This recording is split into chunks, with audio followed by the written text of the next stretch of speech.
Why you shouldn't be applying antiperspirant in the morning at all. When it comes to our morning routine, there are few of us who would leave the house without applying antiperspirant. And while it may seem like the simplest of tasks, according to medical professionals, most of us have been getting it wrong. Embarrassing Bodies Dr. Dawn Harper has revealed that making the best use of your antiperspirant involves more than a quick spritz in the morning. Speaking to Cosmopolitan, Harper, woes working with antiperspirant experts Perspirex, said that actually, you shouldn't be applying it in the morning at all.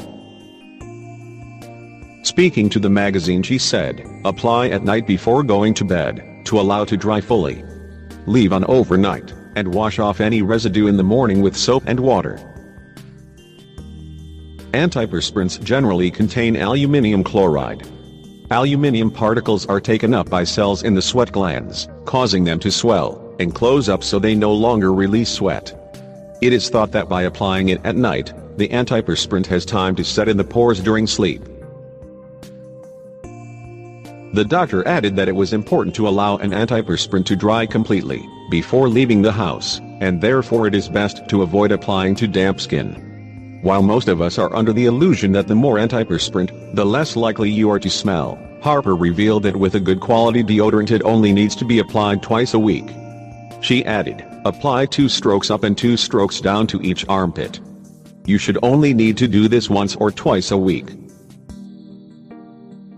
Other helpful tips for perspiration: take hot baths before holidays. To reduce excessive sweating on holiday, prepare your body weeks before as athletes do, says Professor Haveneth. Before an event in a hot climate, many train their sweat glands to work efficiently in high temperatures by working out in hot rooms. Using a sauna or having a hot bath regularly can train your sweat glands to be more efficient at high heat, producing more sweat to cool you down, but distributing it better all over the body, he says. Have hot drinks to cool down. Some people sweat more when eating foods such as peanut butter. This is thought to be a mild allergic reaction. The body may perceive certain triggers as harmful and flush them out through sweat, says Professor Haveneth. Hot coffee or tea can also make you sweat as it stimulates temperature sensors in the body, which set off your body's cooling mechanism. And caffeine can stimulate the nervous system to activate sweat glands. In fact, hot drinks may be better at cooling you down than ice-cold ones, says Professor Haveneth. We produce more sweat in response to a hot drink than with a cold drink, which actually suppresses sweating and doesn't change our body temperature. Chili makes us sweat because it contains capsaicin, a chemical that stimulates nerves in the skin and mouth that detect heat. Body temperature hasn't changed, but the nervous system has been fooled by these chemicals, explains Professor Haveneth.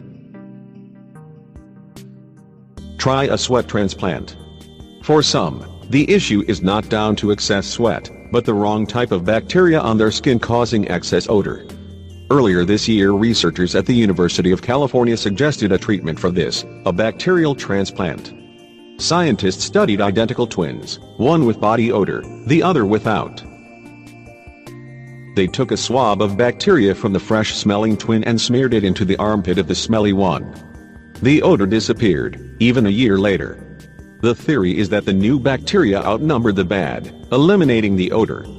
It is like a probiotic that improves odor, says Dr. Alexandrov.